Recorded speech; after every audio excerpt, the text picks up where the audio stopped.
Lesson 12. Rikki Tikki Tavi. Rikki Tikki Tavi was a mongoose.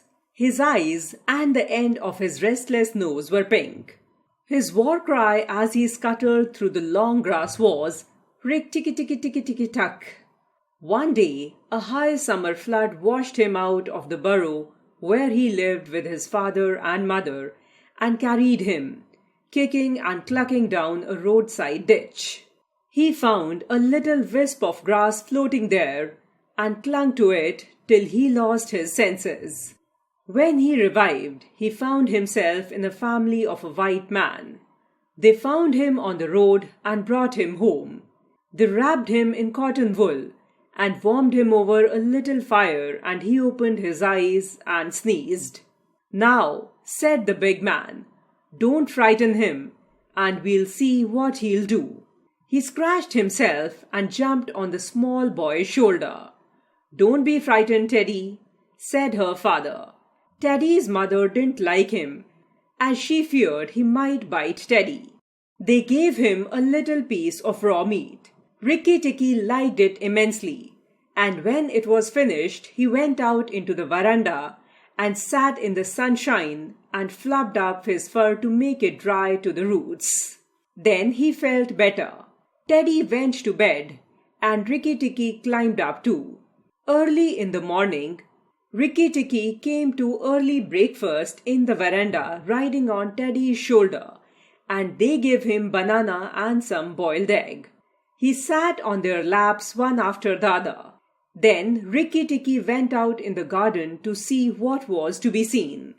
It was a large garden, only half cultivated. "This is a splendid hunting ground," he said.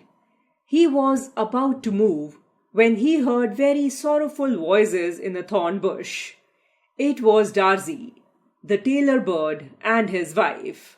They had made a beautiful nest by pulling two big leaves together and stitching up the edges with fibers, and were crying.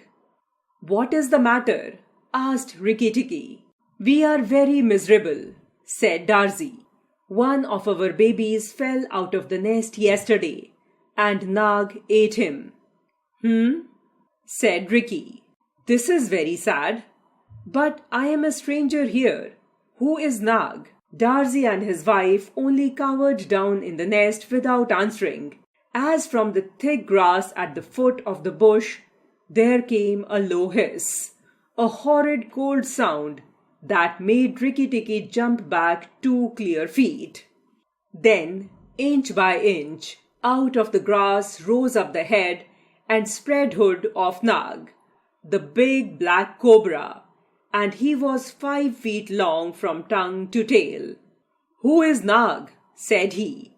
"I am Nag. Look, and be afraid." He spread out his hood more than ever. Rikki Tikki had never met a live cobra before, but he knew that grown-up mongoose fight and eat snakes. Nag knew that too, and at the bottom of his cold heart he was afraid. "Well," said Rikki Tikki, and his tail began to fluff up again, "do you think it is right for you to eat fledglings out of a nest?" The Nag wanted to get Rikki Tikki off his guard, so he dropped his head a little and put it on one side. "Let us talk," he said. "Behind you! Look behind you!" sang Darzee. Rikki Tikki jumped up in the air as high as he could go, and just under him whizzed the head of Nagina, Nag's wicked wife.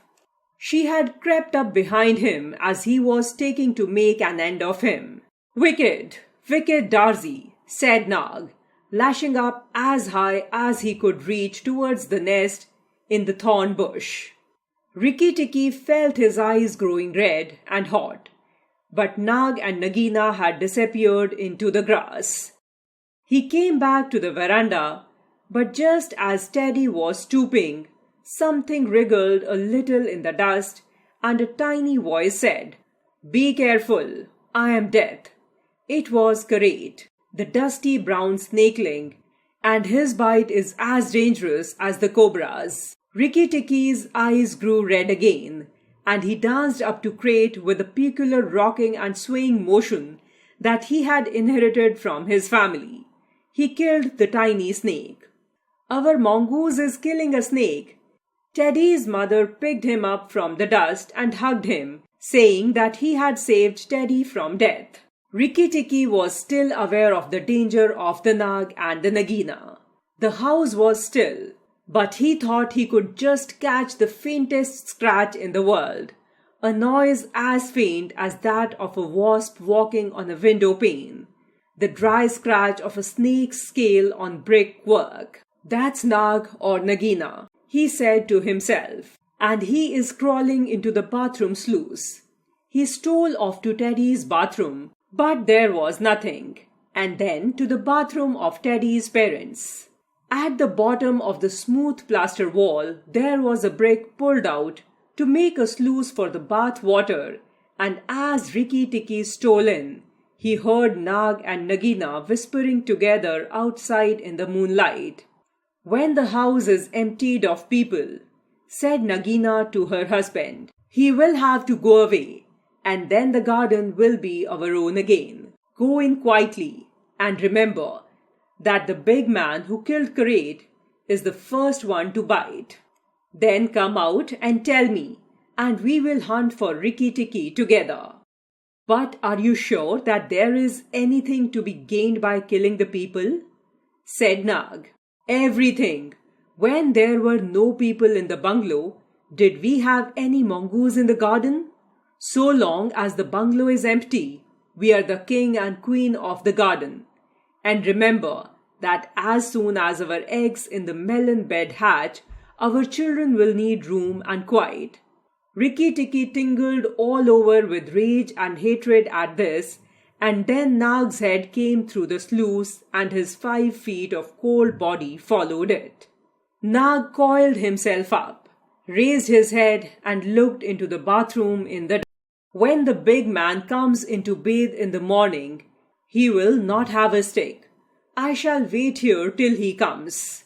"Nagina, do you hear me? I shall wait here in the cool till daytime." There was no answer from outside, so Rikki Tikki knew Nagina had gone away. Nag coiled himself down. Nag was asleep. "If I don't break his back at the first jump, he can still fight. And if he fights, it must be the head," he said at last, "the head above the hood. And when I'm once there, I must not let go." Then he jumped. After a long struggle, he was dizzy, aching, and felt shaken to pieces when the big man had been wakened by the noise and had fired both barrels of the shotgun into Nag just behind the hood. Rikki Tikki held on with his eyes shut, for now he was quite sure he was dead. But the head did not move, and the big man picked him up and said, "It's the mongoose again, Alice. The little chap has saved our lives now." Rikki Tikki met the Darzi bird and asked, "Have you ever heard where Nagina keeps her eggs?" "In the melon bed, on the edge nearest the wall, where the sun strikes nearly all day. She hid them there weeks ago." "And you never thought it worthwhile to tell me?" said Rikki. "Now help me in killing those eggs." Darzi refused, but Darzi's wife was a sensible bird, and she knew that cobra's eggs meant young cobras later on. So she flew off from the nest and left Darzi to keep the babies warm. She misled the Nagina, and Rikki destroyed the eggs and held the last egg in his mouth and ran towards the house where Nagina had gone to bite the family to avenge her husband's death. She hissed, "Stay still. I'm not ready yet. Wait a little. Keep very still, all you 3 there. If you move, I'll strike, and if you do not move, I'll strike." "Oh, foolish people, you killed my Nag." The Rikki Tikki came up and cried, "Turn round, Nagina, turn and fight. I will settle my account with you presently. Look at your friends, Rikki Tikki. Look at your eggs," said Rikki Tikki, "in the melon bed near the wall. Go and look, Nagina." The big snake turned half around and saw the egg on the veranda. "Ah, give it to me," she said.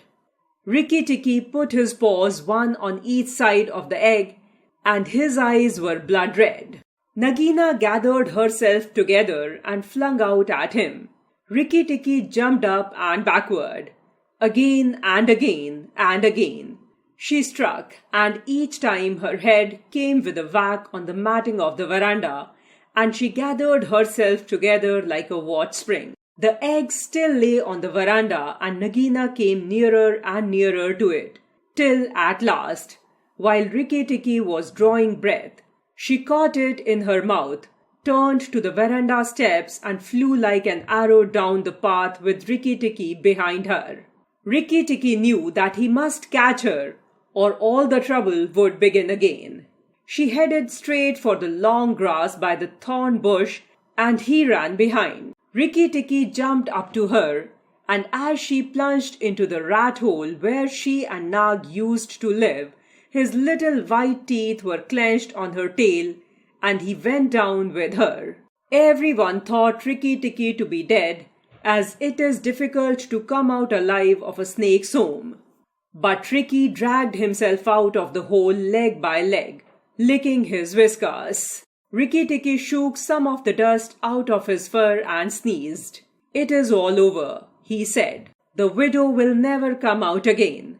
And the red ants that live between the grass stems heard him and began to troop down one after another to see if he had spoken the truth. As Rikki Tikki went up the path, he heard his attention notes like a tiny dinner gong, and then the steady ding-dong-talk.